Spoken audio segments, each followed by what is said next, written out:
Yeah, so welcome to part two of sculpting a alien style Wacom pen holder in Zbrush and 3D printing and getting it set up for 3D print.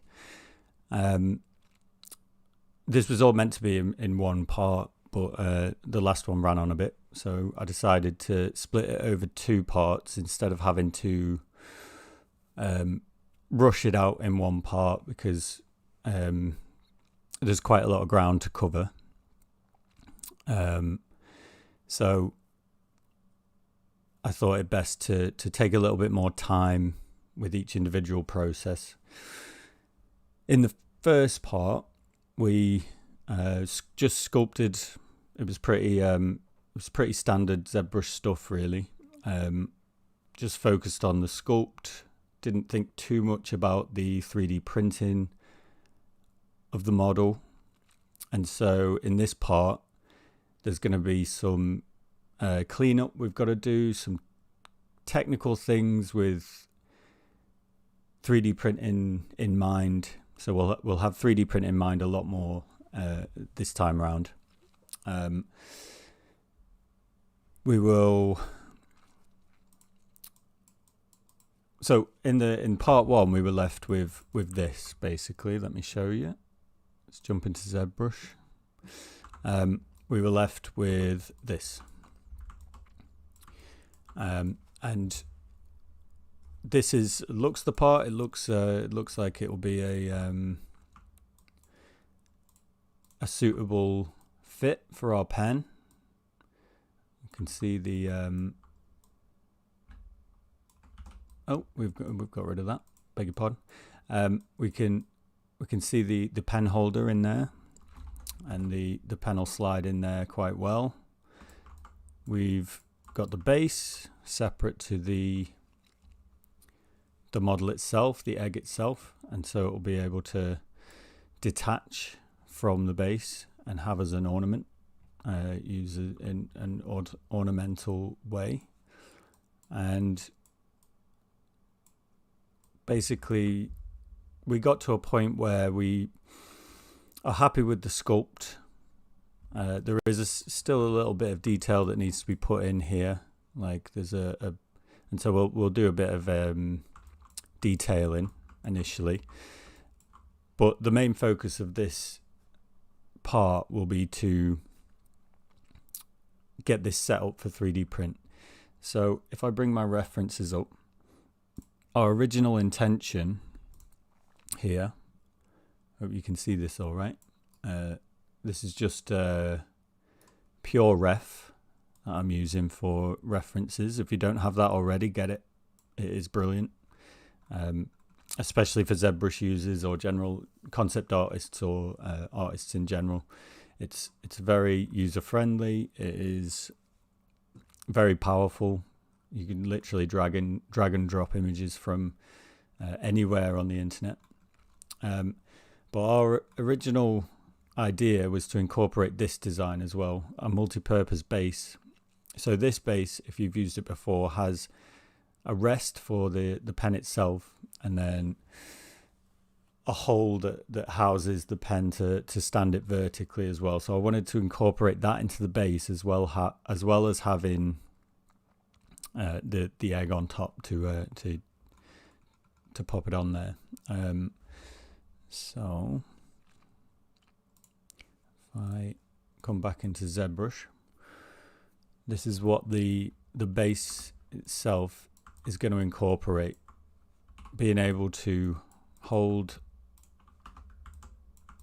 the pen horizontally. So if we rotate that 90 degrees and then 90 degrees there, we're going to want to be able to rest the pen on there so it sits nicely. So if we are using the egg for ornamental purposes, we can still use the Wacom pen holder as a horizontal rest. But going back to the model,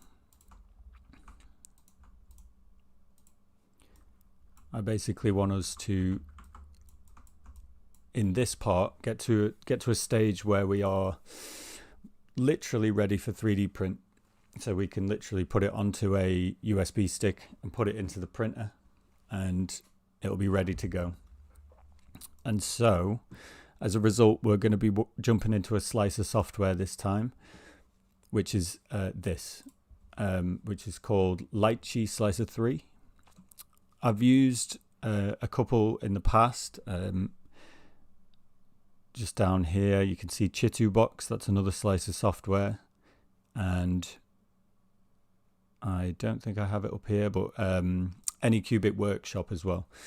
I found that Lychee is the one that kind of fulfills my needs on the whole, really. It's not without its imperfections, but none of them are squeaky clean. They all seem kind of like they're in their infancy in terms of software development. And so yeah, so any one of these softwares or whatever you use, the principles are the same. So we'll be, and to those of you who don't know, a slicer software is basically taking our Zbrush model and orientating it and making it suitable for a 3D printer, so it can be then exported and 3D printed. And that means it's got to be split up into layers, and that's what slicing means. It's going to slice it up into however many thousands of layers the printer needs to be able to print our model. We'll be adding supports to it. I'll explain the reason and why we need supports when we get to it. But that's the software we're going to be jumping into. I'll jump briefly into Maya as well to do our measurements. But again, any 3D package can be used for that. You can even do it in Lychee itself. It's just my preference, but I'll explain in more detail why I do what I do as we go. So okay, without further ado, let's go into it. So I noticed at the end of part 1 that I hadn't quite completed the detail here in our symmetry. It didn't pick up this detail, and so I'm just gonna go into my standard brush, give it that dappled alpha, and then spray. I'll lower the intensity quite a bit. Oh, I've still got this on from a previous session. One moment. Make sure Z add is activated.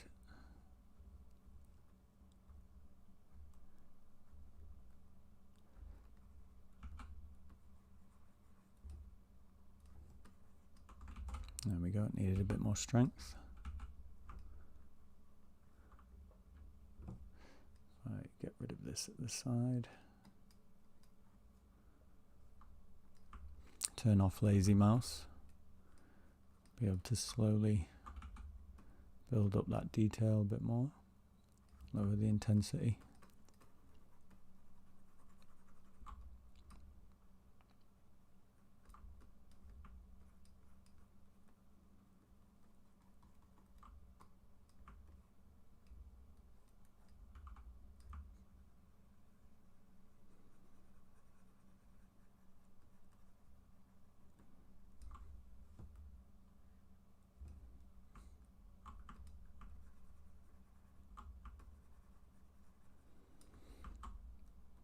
Yeah, there we go. And that'll do for the detail itself. I think that'll do. I think I'm very happy with where it is at the moment. I think some good details are going to be able to be brought out in the print itself. And so the next step is to think about the 3D printing of this model. What size are we going to print this out as? How many parts are there going to be printed? Separate parts are all things you've got to think about, really. So we want this egg as its own separate part to the base. and the base we want to convert into the horizontal stand for the pen. And so I'll focus on the base at the moment and try and figure out how to incorporate that into our already existing model, which we've not until this point really considered the 3D printing of it, or the practical aspect of it being a base for a pen. And so I'm gonna come in here and just highlight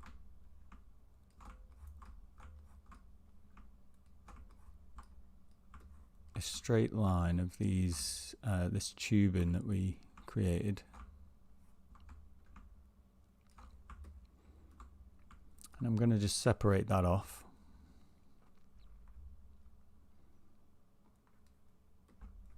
By splitting unmasked areas, and then I'm going to delete them. I'm going to get rid of them.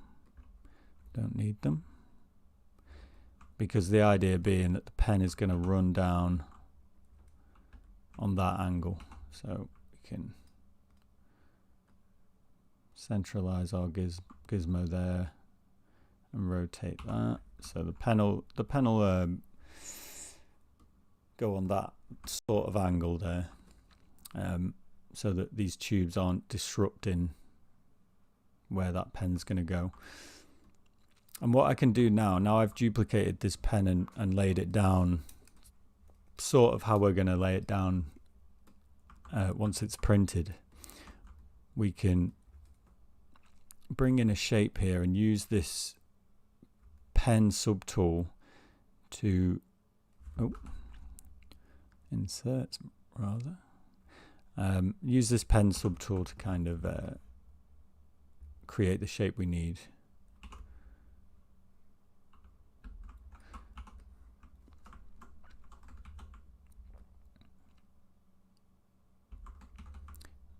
So what I will do, instead of orientating everything that we insert to conform with the pen's new angle, what I'm going to do is just rotate this around 45 degrees and then bring the pen back to where it was.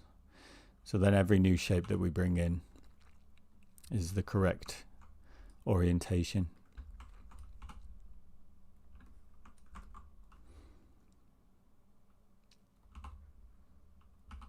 And the shapes we're bringing in as well are going to be, remember, they're going to be part of the base, and so we're going to need to style them out just as we did everything else to be that kind of Geiger alien aesthetic.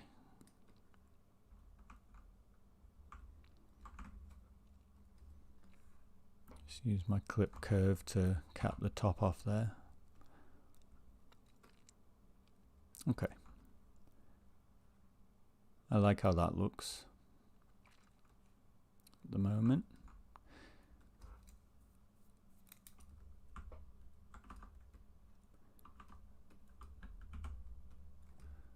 We can go into our actually, first of all, let's smooth that out. You know what, I liked how sharp it was.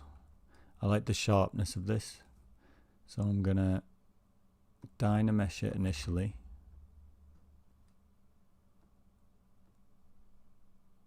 or I'll subdivide it without smoothed.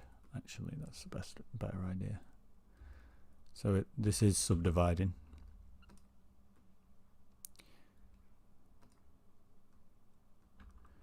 There we go. Subdividing, but without smoothed on, it's retaining its sharp edges. And then I'll delete the lower and I'll Dynamesh it. The reason I'll Dynamesh that is because I'm just going to add it into the base.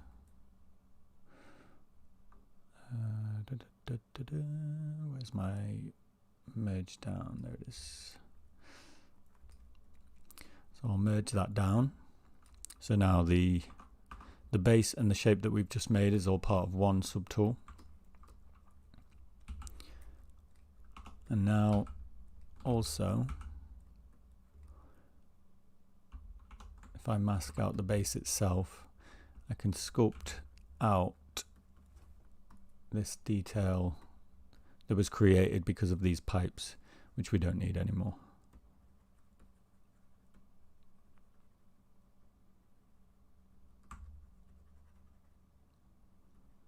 Sculpt that out really roughly.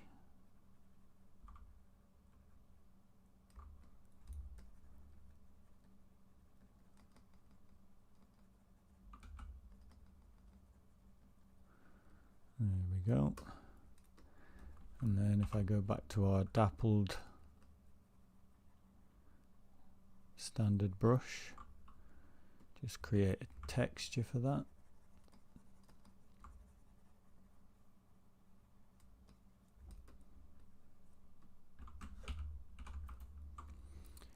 And then what I'll do is I'll smooth just some random parts of it here to break up the surface a little bit. And then I'll go into this alpha 22, which is a little kind of veiny looking alpha.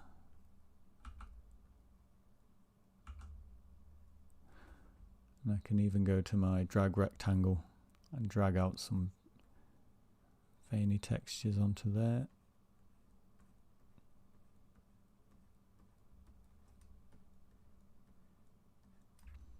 Can up the intensity slightly so they become more prominent.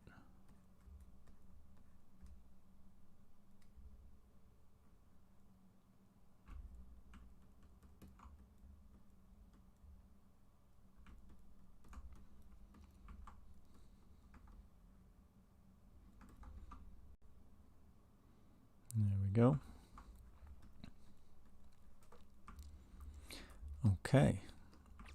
So say this base is where we want it to be. We can now use the pen model that we have to create a negative space within this. We can boolean it out within the base to create an exact opposite shape of the pen itself, and so we'll know it's going to rest in there exactly right. And how we do that is if we go to the pen, the horizontal pen,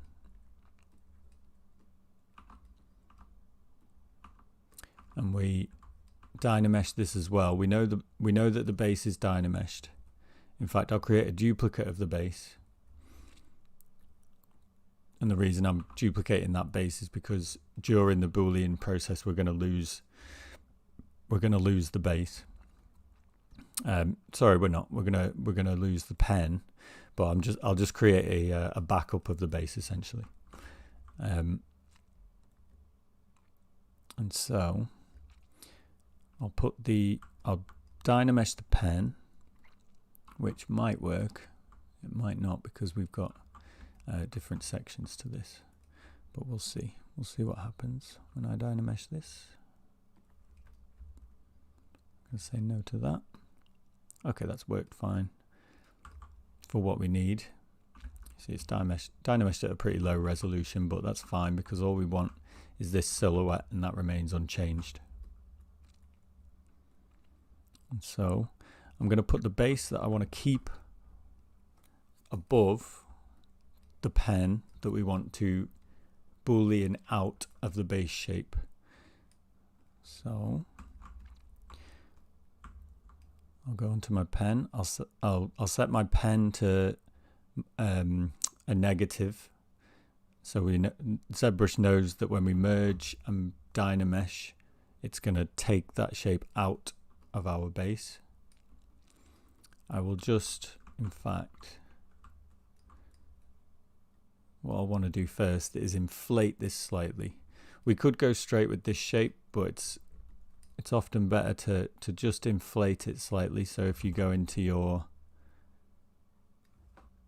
deformation and inflate, you can inflate this shape. And if we inflate it just by eye, excuse me, just a little bit,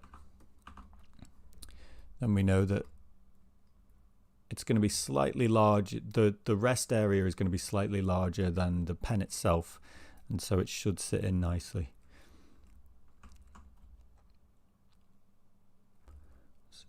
So I will Dynamesh, because we've of course, because we've Dynameshed we've inflated the pen. We'll have to Dynamesh it again so that there's no overlaps of geometry or anything.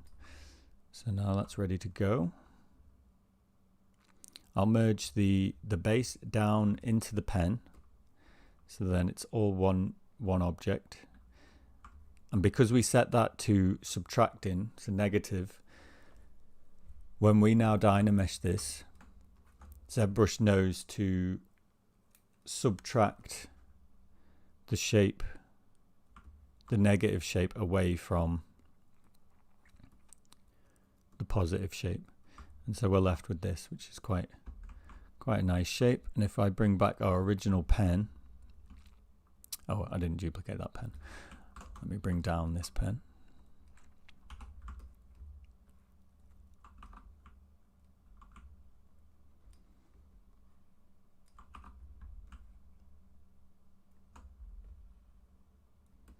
So if we bring this down, we know that that's going to sit in there nice and snug, and it will be the exact shape of what we need in order for this pen to rest exactly horizontally like this. So that's pretty cool. And I will keep that horizontal pen. And so we've now got that and a duplicate of the original shape. And I could just delete that, but just to be safe, I'm going to clone it and then delete it. So now it's created a backup for us just up here in the toolbox, just in case we ever need it again. So I'll just gently smooth out these imperfections in here, like that. And then we can probably neaten up these areas so it doesn't look like we've, you know, subtracted this, make it look a little bit more organic. So I'll just use my trim dynamic brush to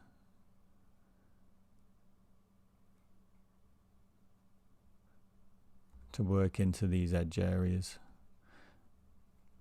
to make it look part of the egg. We can go back to our drag rectangle and create some shapes in here. I don't want to go too far into this area because we might disrupt the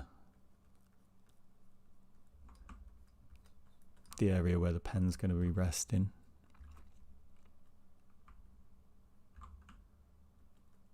But if I smooth them out, okay, that should work fine. So now we've done that, we have to make sure that the egg itself sits in there as well. So what I'm going to do here, just grab these two and move them up. So it might be that we have to move this up a little bit, but that's fine.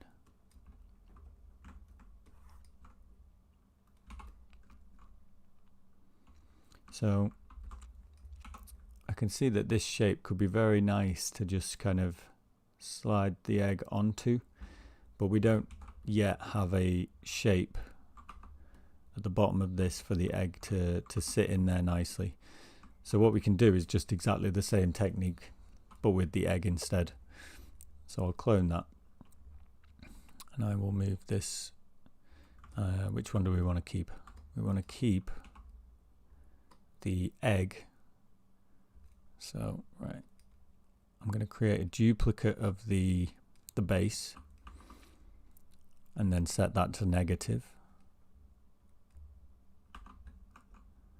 and make sure that they're the only two visible. And then I'll lower this down onto the base See, ideally I'm not going to want a gap, and so what I might do is just clip curve a flat edge at the bottom here, create a flattened edge for the egg.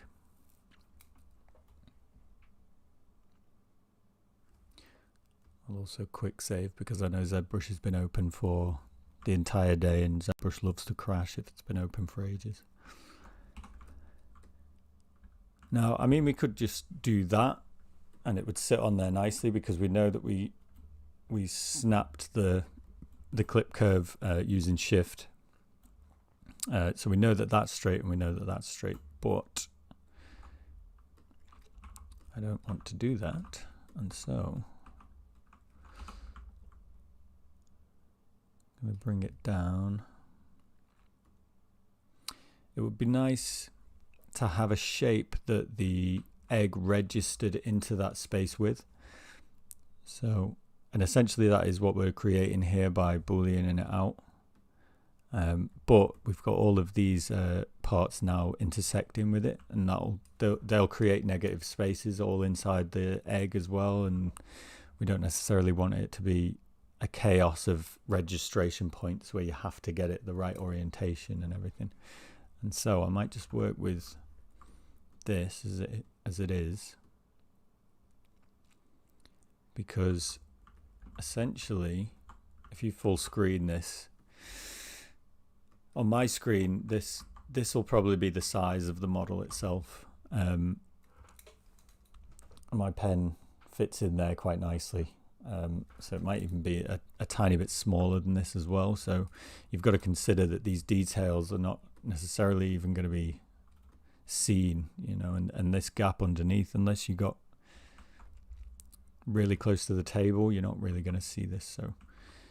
So this is fine to me, this gap underneath, if it means that the registration points are more straightforward. I would consider that a lot better for the printing process. So I'll sit it down there, and on our duplicated base we'll merge it down. In fact, I nearly forgot the two parts that we're booleaning, both of them have to be dynameshed, and so this currently has subdivision levels, and so I'm going to have to delete the lower.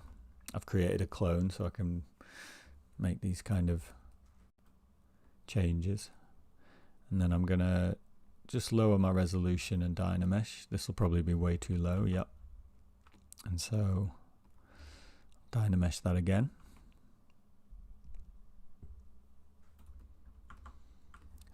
Still too low, yeah. So I'll increase that again, dynamesh again. Now we'll probably end up with a very high dynamesh resolution and no subdivision levels, so we'll see a bit of a lag, but we'll sort that out. Quick save again. You'll see me quick saving a hell of a lot because I'm streaming. Okie dokie. Now we're ready to merge down into our base. So now they're all one subtool, and I'll put the camera around there so we can see what's going on. I'll dynamesh again.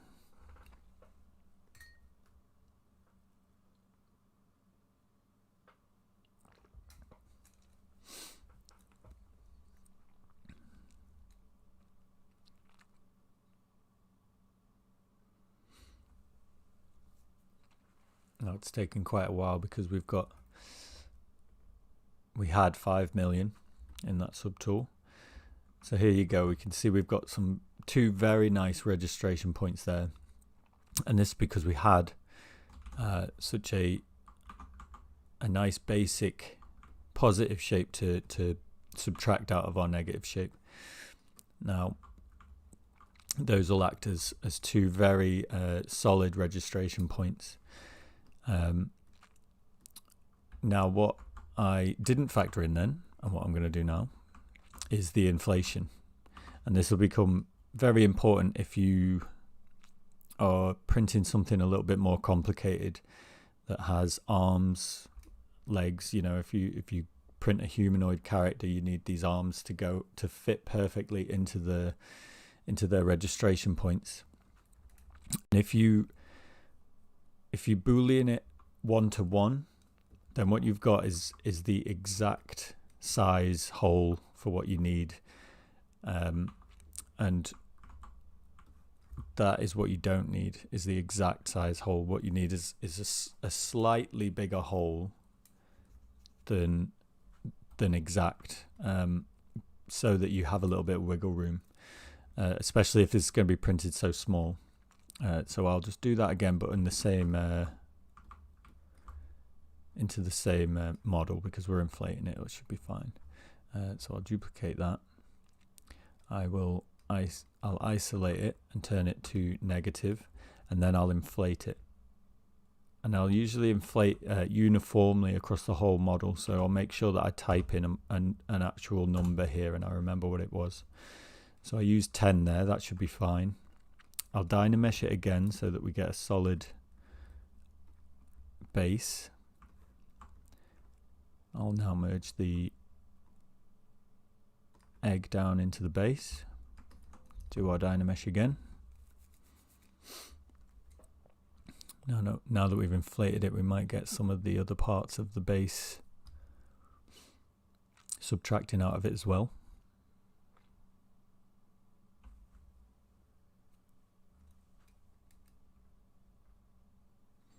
What time are we on? We're around 35 minutes, that's fine. Okay, you can see how these other parts of the base have come in now a little bit. That's fine, they've really just grazed the sides here, so I'm just going to smooth them out. They shouldn't give us too much problems. Okay. Now, like I said, this is probably going to be printed at about this scale, on my screen anyway. If you full screen it, you might see what I'm talking about, but usually I'd eyeball it a lot at this stage, just looking how small it's actually going to be printed and how much we're going to be able to appreciate these details. And also that's quite useful for seeing about these registration points. So if I zoom in here, you can see how it will be put on and off the base, which should be very nice. It should rest on there very nicely, and hopefully when it's stood at this scale, we're not going to notice the straight edges, the ungeiger-like design in the seam of it all. It should be hidden quite nicely. So another thing we have to do with the base is make the housing for the pen itself part of our egg model. So what I will do, we've got a bit of a crossover here. I'll just move the pen holder up there. There we go. And I'll merge it down. Will I merge it down yet? No, I won't merge it down yet, because we have the shape of the base is protruding out from the egg itself. So if I smooth it out, you can see that that's slightly wider, but that's fine. All we need to do is get rid of those by moving those in. Be careful that I'm not actually moving the part that houses the pen.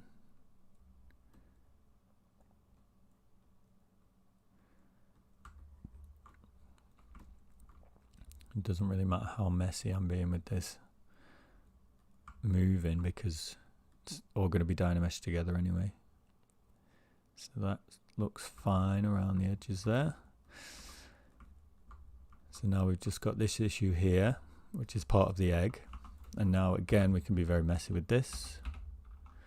I'll get my trim dynamic and I'll just push that in until it's disappeared inside.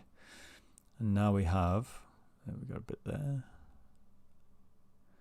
There we go. Now we have the perfect housing for our pen. and we can Dynamesh it all together. So I'll merge them two down and drag a mask in an empty area to Dynamesh it together. And there we go. We're at about 4 million there.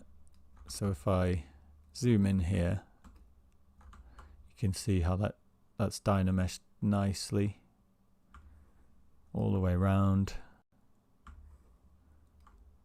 Got this nice welded seam. And if I flip this, you can see how that's the inverted version of our model. We'll be able to see that that's going to house the pen very nicely. If we grab our vertical pen there and go to transparent, you can see how that's going to go in there. If I turn perspective off and then we drop it down, you can see how that's going to,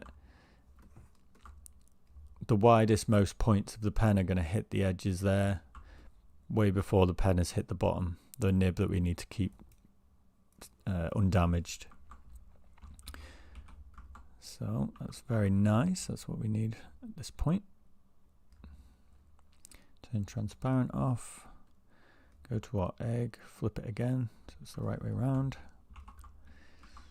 Okay, and so now we have an egg that is going to register into the base. We have a base that is going to hold the pen when we want to display the egg.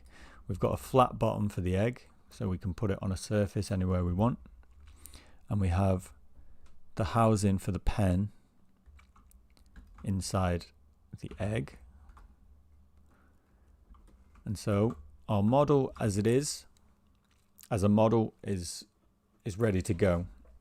However, it's not compatible at the moment with the 3D slicing software, and also we don't actually have the correct size for this thing yet. Zbrush doesn't work in actual real world scale, and so it's all relative, and it's all to scale with regards to everything else in the scene. But in terms of scale, we could bring this into the slicer software and it would be 3 millimeters high. So we'll need to sort that out as well. And so our next step in the process is to decimate the model.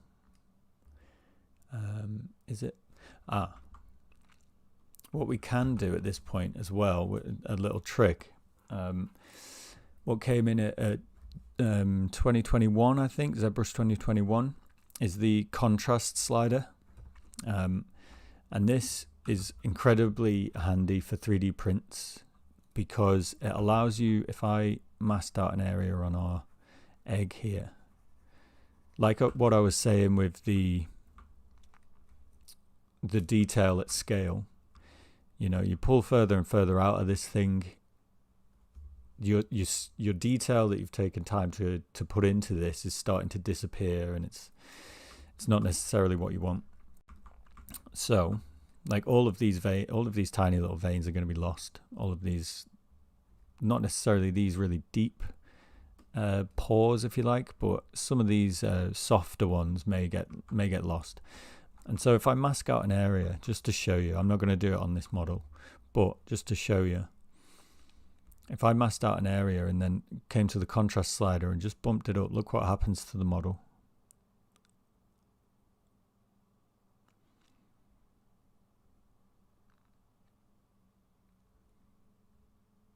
Okay, you can see how it snapped back then. It's quite hard to see when I'm sliding it up, but I'll slide it all the way up to 100, and then I'll toggle back and forth, and you'll see you'll see the difference there. The contrast slider is basically going to lift your high points and push back your lower points, and really give a much more contrasty level to the detail. You do have to be a little bit careful because you can see how this is starting to really stretch and be overblown, but you can just smooth areas like that back. and then you've got a much more punchy detail in your model, and you can confidently know that then that is going to be 3D print worthy, basically. And it's so handy if you really want to overblow your detail for 3D print, which is 99% of the time what you have to do. It's very handy indeed. But I'm not going to do that for this model. I think it's detailed enough for what we want. So what I'm going to do is jump straight into the decimation master, and I'm going to make visible the parts that we're going to be 3D printing, so we don't need the pens anymore, they're just for reference. And I'm going to hit decimate all in the decimation master. Now this will take a little while.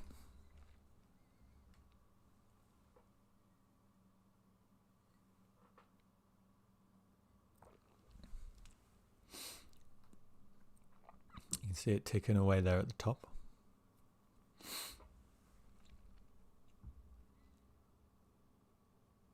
While that's doing that, I'll remind you to ask whatever you want in the comments.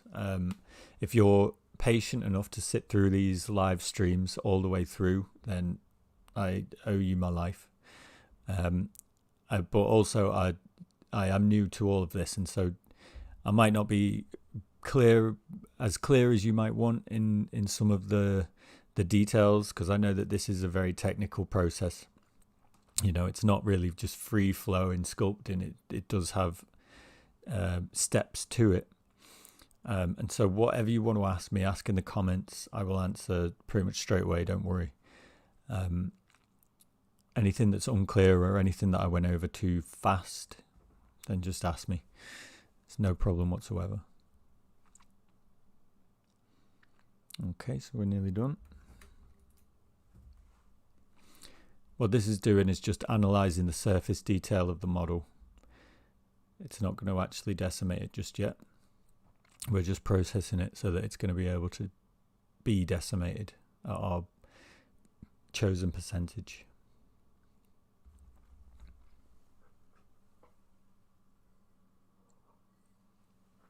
Okay, so that's pre-processed it now. And let me zoom in to just show you what Decimation Master is going to do if you're not sure. So basically at the moment, and the reason why we're doing this process is because a slicer software is only going to be able to handle 100,000, 500,000 polygons before you start really hitting a brick wall of lag, and you're literally not going to be able to print it or set it up for print. And so this has got, at the moment, 4.633 million polygons. And so that's just way too much for any slicer software. And so what Decimation Master is going to do is going to keep the detail but reduce our polygon count to what we set it, which is going to be, at this point, 10% of our current polygon count. So if I decimate that, it shouldn't take too long because we've already processed it. You can see how the lag is gone. There's no more lag at all. Well, there is a tiny bit, but a lot less. And you can see how the density of the details of the geometry, is focused on the parts of the model where there is detail. And so if I toggle back and forth, this is the undecimated model with 4.6 million, and this is the decimated model with 10% of that value, which is 463. And you can see the level of detail loss that we've got. It's practically invisible. And so much so that I think I could bring that down to 5% and decimate again. And now we've got 231,000 polygons for the egg. And if we zoom out and toggle back and forth, that's the level of the difference in the level of detail there. It's negligible, and that is going to be actually manageable for your slicer software. I mean, we could even go lower than that. We could even go to 3. Let's try 3. It might be too low, but no, I'd say that was fine. I'd say even 2 is fine. Sometimes you can even go all the way down to 1, because you've got to consider the scale that we're printing this at. It's going to be tiny, you know. We're not going to be holding it like this close, and you know, I mean, we might, but eventually it's going to remain as a thing that sits on your desk, a practical piece. And so 92,000 is an absolute dream. We'll be able to take that into Lychee and it'll print no problem, and you'll get no lag at all. So we'll aim for about the same with the base. We've already pre-processed it. Let's hit 2. In fact, we don't need to go 2 because it's already 439,000. We don't need to go that low at all. Say let's try and half that, or maybe go down to a quarter of that, which is what, 25%. So now we're at 101,000. You can see the detail is just negligibly lost, so we can go a lot lower than that. There we go, we're at 57,000 now. You can see how fast Zbrush is moving now. It's very happy that we've we've lowered that polygon level. Okay, so we are literally ready to go now. We're ready to export into our slicer software. And let me just get a view of the geometry for you there, what we've done to the model.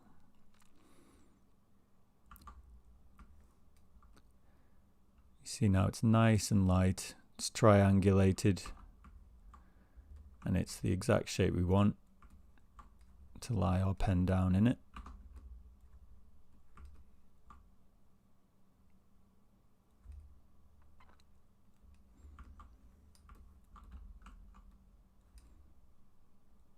And also it's the exact size, or it's the exact relative scale to sit our pen in it. And so next up we're gonna export to Lychee,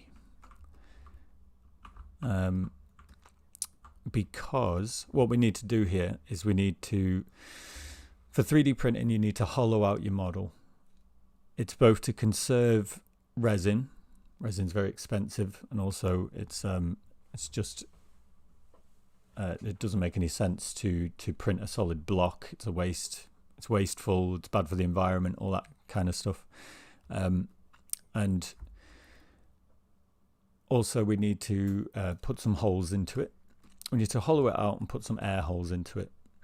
The reason for that I'll explain once we're in Lychee. Okay, so all I'm going to do now is going to export this, and we're going to jump into Maya briefly.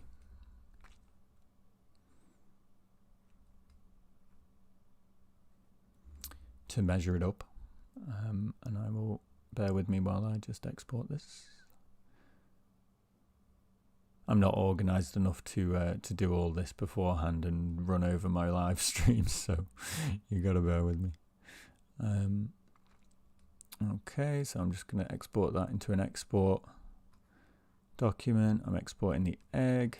Save that as alien egg obj. I'll do the same for the base. Export alien base obj. Okay, and now we can open up Maya, but like I said at the start, I'm in Maya now, but the principles are the same for any 3D software. I'm literally only using Maya here to measure in real world scale. And so if I just import this, I can drag and drop this.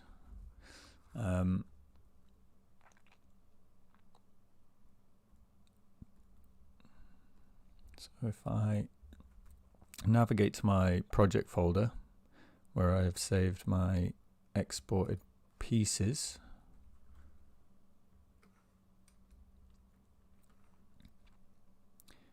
and then what have we got here? Yeah, alien base, alien egg, and I drag and drop into my scene file, you can see that we have got our model and it's beautiful. However,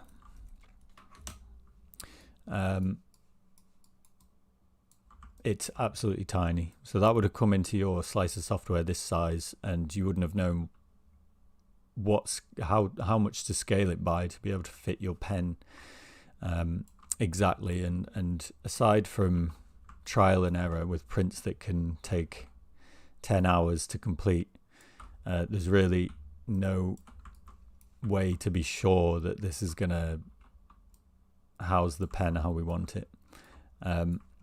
Now I know that I've got my Maya set up so that every square here is 1 centimeter.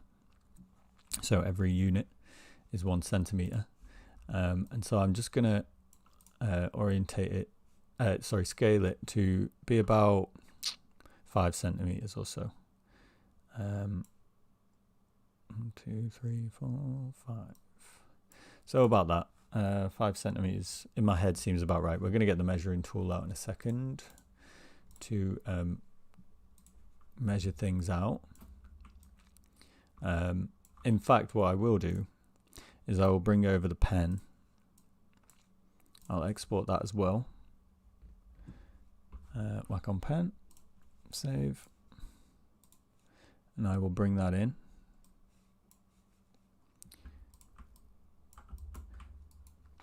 Because it's going to be a lot easier for me to determine the size of the Wacom pen holder if we have the size of the Wacom pen exactly right.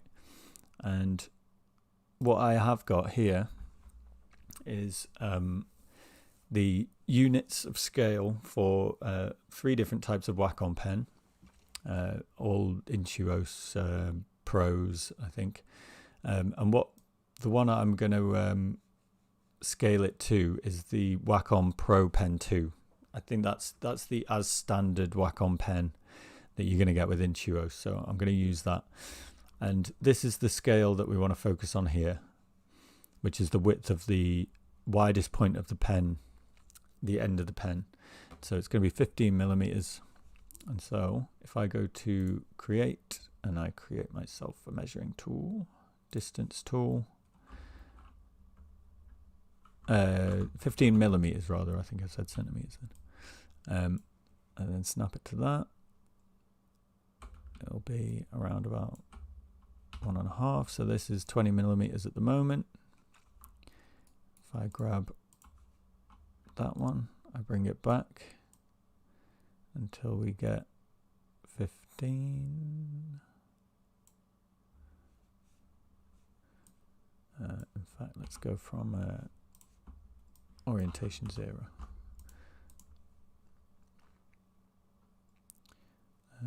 Create measuring tools, distance tool. Then we go from 0, 0 to 2. And we know that that's at 20. Then we put it down to 15.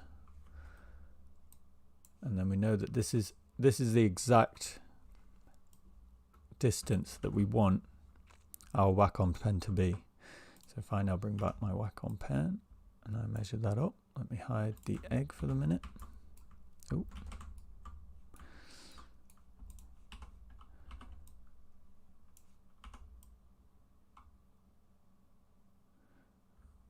What I'll do is I will snap that to that outermost edge, and then I can snap that outermost edge to that, and then I can bring that up to bang on our measuring tool, which is 15 millimeters. There we go.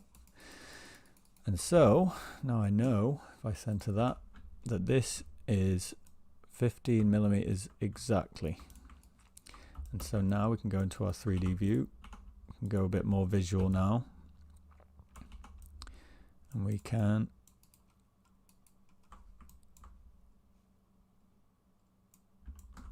hide that, bring back the egg. we can actually scale that up. That's nice. And so now we know that we can scale this up to match.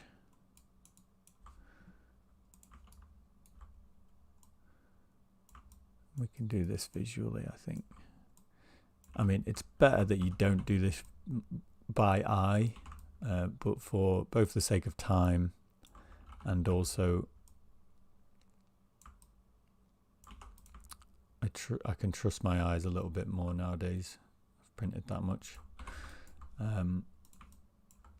But if you're new to it, then, you know, maybe use your measuring tool in whatever software you're using it in, and bring that up and make sure, you know, measure the hole as well, the same as we measured out the pen, and just make sure that it's 15 millimeters. You know, you can drop that down there and just go, right, that's not quite there yet, or that works for me, or whatever. So yeah, we could go a little bit bigger than that. I think the positioning is slightly off there as well. So if I go into my, in fact, if I go into my ghosty view, you probably see it better. So the points are here and here.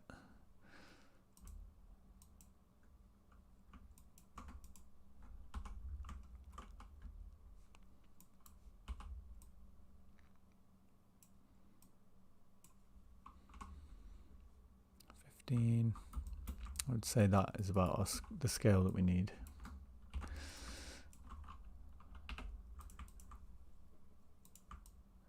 Okay, so that is ready for us to 3D print that, for export to the software to 3D print it. And so, in fact, let me save this out as a quick.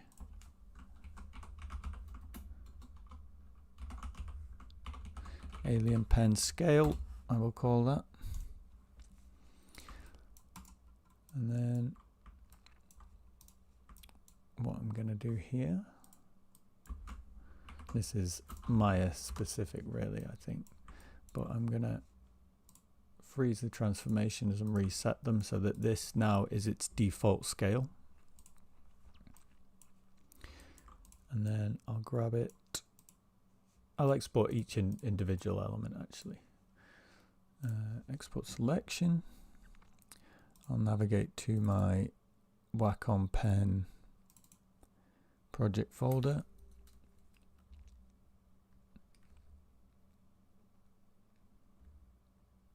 Exports from Maya.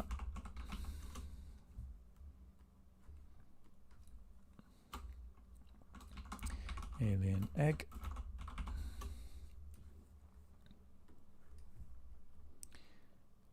And then export the base the same into the same place.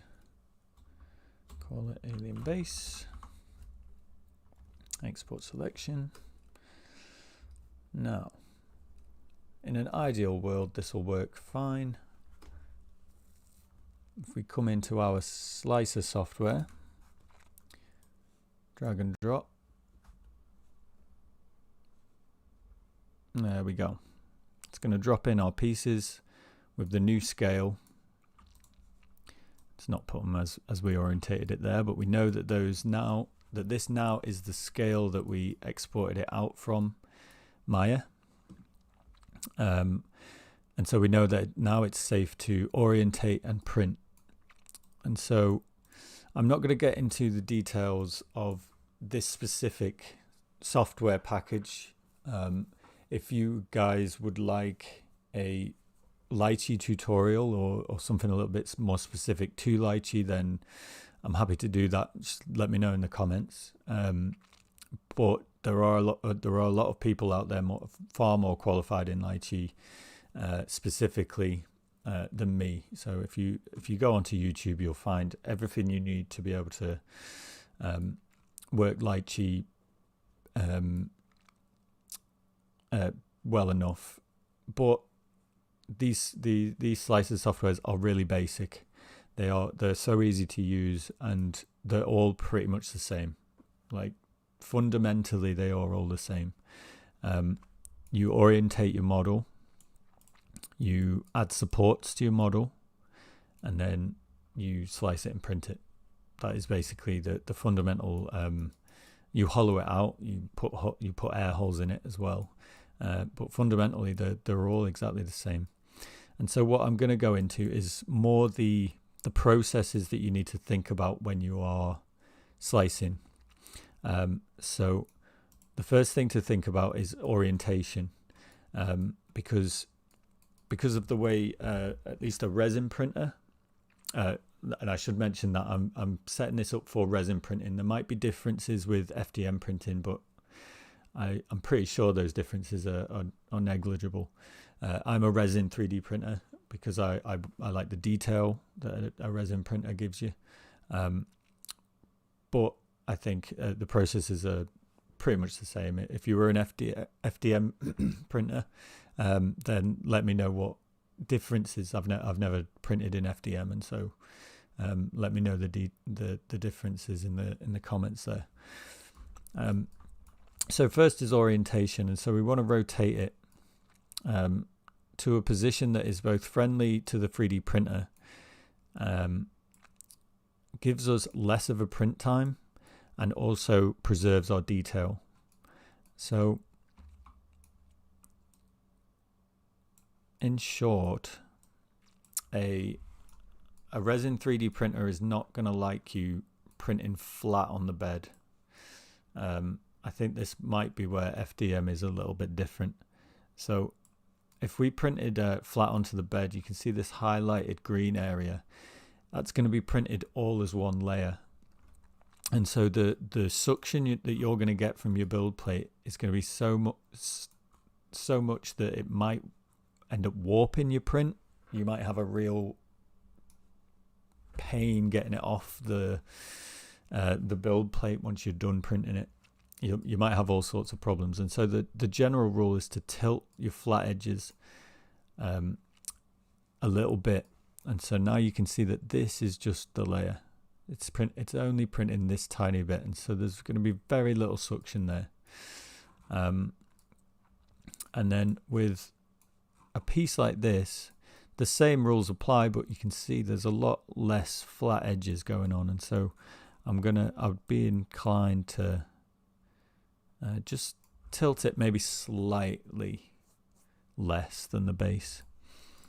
And then so what we're going to do here is, once we've orientated this, I'm going to move to the prepare section. Oh, it's changed slightly. Good. They've updated it. That's not going to give me any problems at all. We're going to move to the prepare section. All your slicer softwares are going to have these different stages. They're going to be layout, prepare, export. They're all you're in this package to be doing. And then you can see we're getting this hexagonal pattern, and it's going to allow me then to add supports.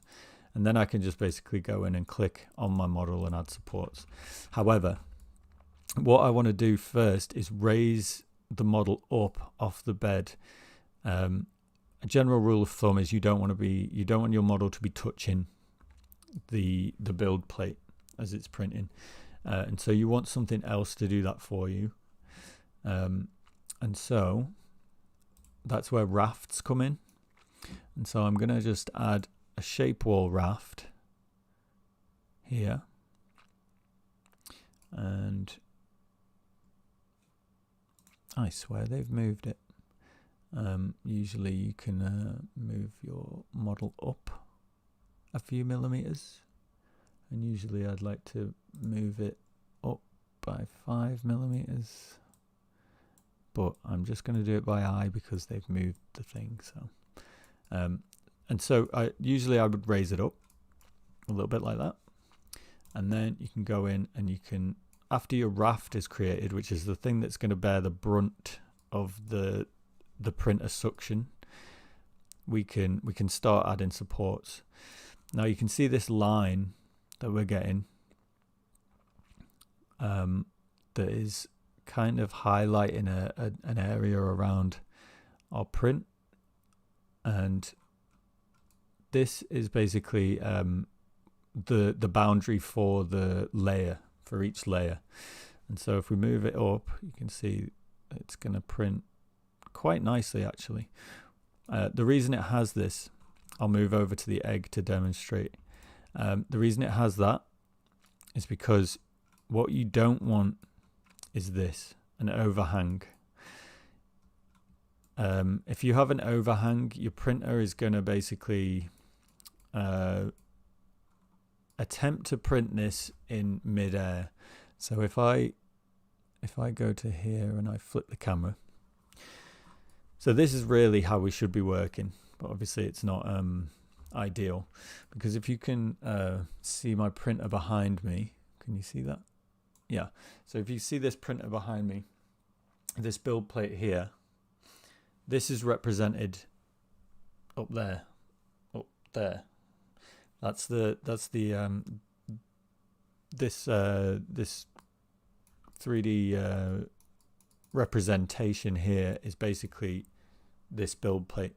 And so as the printer lifts out of the resin, your model is going to be printed upside down, and so it's going to look like this. And so as it does that, if you have an overhang here, which is the reason why we're adding supports in the first place, it's going to move out of the resin, and it's going to try and print that onto nothing, with nothing supporting it. And so it's going to be either a floating piece of resin in your vat, which is a big stress, or it's going to be stuck to the print bed at the bottom, which again is basically all of that is stress. You don't want it, and so that's why we get this this mark, this boundary. It's telling us that there is islands right there, and you can see as it comes down all the way to a point, these islands are obviously very clear, and you can tell from a mile off that you're going to need to support those. But some islands are not clear at all. So here we might have some islands here. So if we run this down here, you can see these are potential islands here. When this comes to a point, is a potential island where this is going to fail, basically, if we don't support it. And so we can go in here and we can add manual supports like so. Doop, doop, doop. And usually I would add heavy supports. So I'd find these islands, I'd find these parts that are going to be floating in midair, and I'll add supports to those. I'll add heavy supports to those with my determined parameters. Again, I can go into those in more detail in another video if we want. And then I'll come out and I'll just keep adding supports along these lines, like so. Keep them kind of evenly spaced. Add another one in there.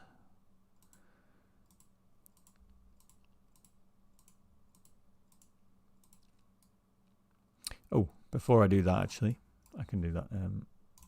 I can do this now. Is hollow out the model.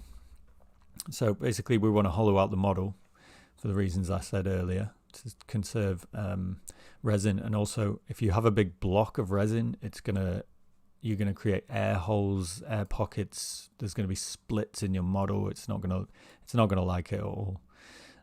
So if we come in here and we hollow this, they've changed everything just in time for my stream. So if I apply hollowing to the model, you can see very, very quickly our model is hollowed out at a wall thickness of 2.5 millimeters.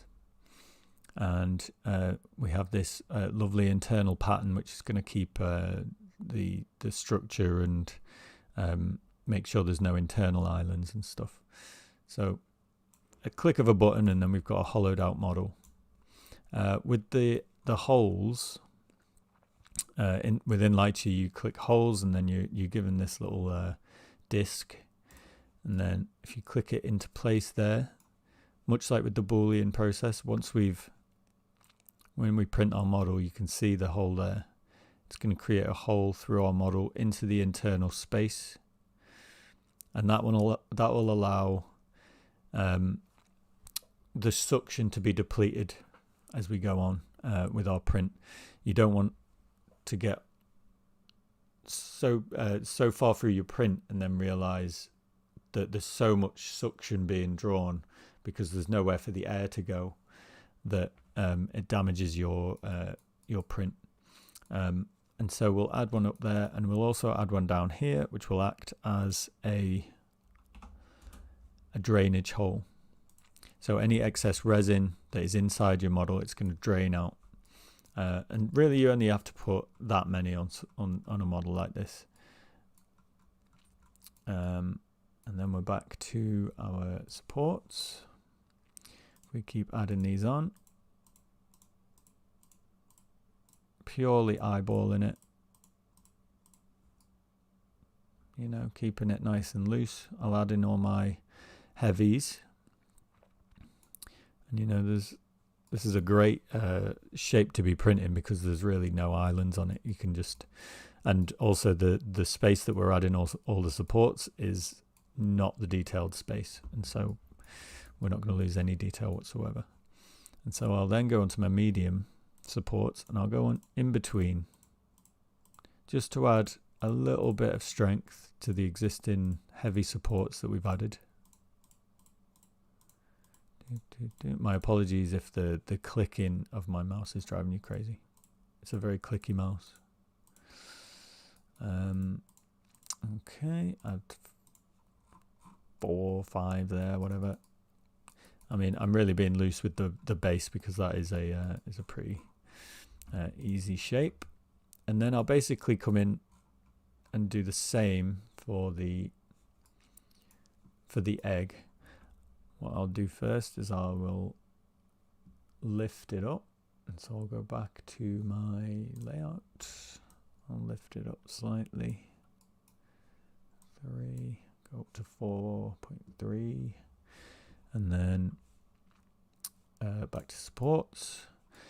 Add a raft,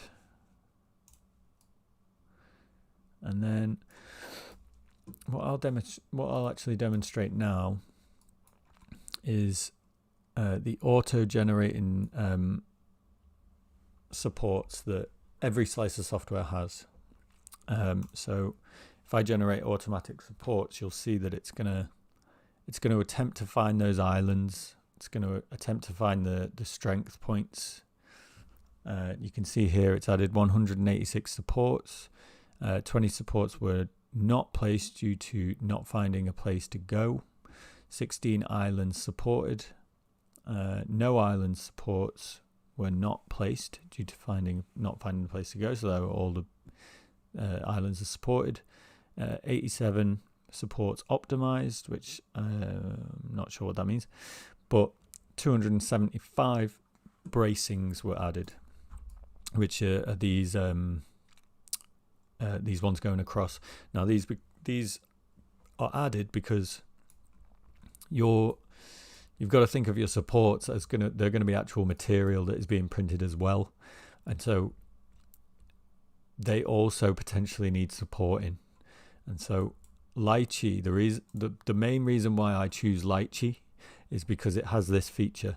So if I'm adding in a support and if I have 2 supports here and I feel like it's getting a little bit too long and it looks a bit lonely and it looks like it might bend or break, like here's a good example. Like these are getting very long, they're very thin, and they might, they're printing alone for, however many hundreds of layers, all the way up. They're printing all the way up here, all alone, no support. and so the odds of them bending and not being able to eventually reach the part of the model where that they're supporting is increased the longer they have to support themselves. And so if I hold Alt and click a support in Lychee, it allows me to create these bracings manually, and I can use another support to support the support that we're adding, if that makes any sense. And then you can further strengthen them by going in between and creating a kind of overlapping effect here. And yeah, it just, in terms of supports, Lychee is the best I've found.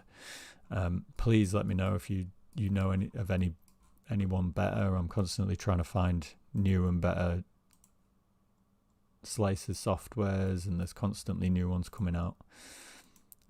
But they all basically do the same thing, really.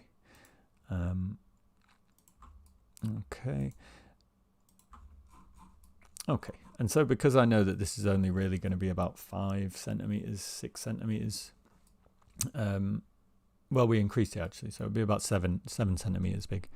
I feel like that is a good job for its automatic supports, but I'll go in here and I'll add a couple of heavy ones at the kind of island parts at the bottom, because this is the area that's going to really take the brunt of the suction, and so really it's better to go more heavy supports than less, because it's better to have a print with more supports that you've got to sand off than to have a failed print that you've got to then clean out your printer. You don't want that.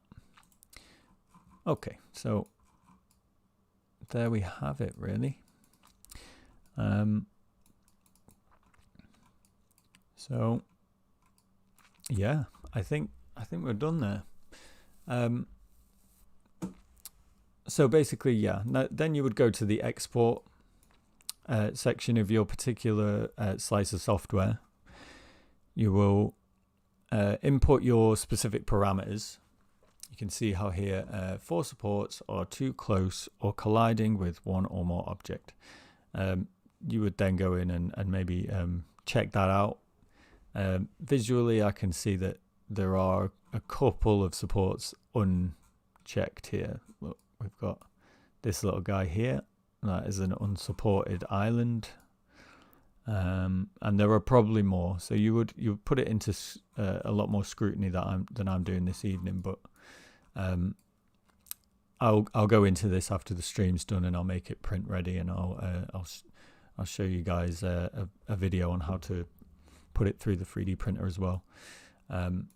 But yeah, essentially all we do is we choose our format that we want to export as, OBJ-STL, or if you export slice to file, then we've got these parameters as well. You can have anti-aliasing, which I've never used. I don't really print at such high detail to utilize that, but you can do that. I've got my specific resin inputted there on my Anycubic photon dimensions, and then all I would do, bit of advertising there, all I would do then is export it over to export it as a whatever the file format is. It's automatic. Oh, there it is. It's got it right there. It's .pwmx, which is supported within Lychee. And what we'll then do, export it as a photon mono X file, alien egg Wacom pen holder. Save it. And then what you'll see happen here, which is a pretty cool kind of cross section of our model, is this is the slicing. This is 1,549 layers that it's going to be printing. And this is basically what the LCD screen on the Photon is going to be displaying to cure each layer one by one. And so until eventually you get your model. So yeah, literally all you would do then is take that Photon file onto a USB stick, put the USB stick inside your 3D printer, navigate towards it, click it, and then you're ready to go. I hope all of that was clear. Probably not, but there we go. There we go. Our finished file is 5 hours, 15 minutes. So yeah, I'm going to get that ready to go on the printer, and I'm very excited to see it done. And I will show you guys when it's all done and there's a Wacom pen sitting in it. So yeah, thank you very much for joining me. Please give me some suggestions on more videos that I could do. I think next Sunday is Bank Holiday Monday here. It's Bank Holiday weekend here, so I might try and pre-record a sculpt. We'll see. Suggestions of things I can do are very welcome. But yeah, good evening. Thank you very much for joining me, and I hope you learned something. I'll see you next time.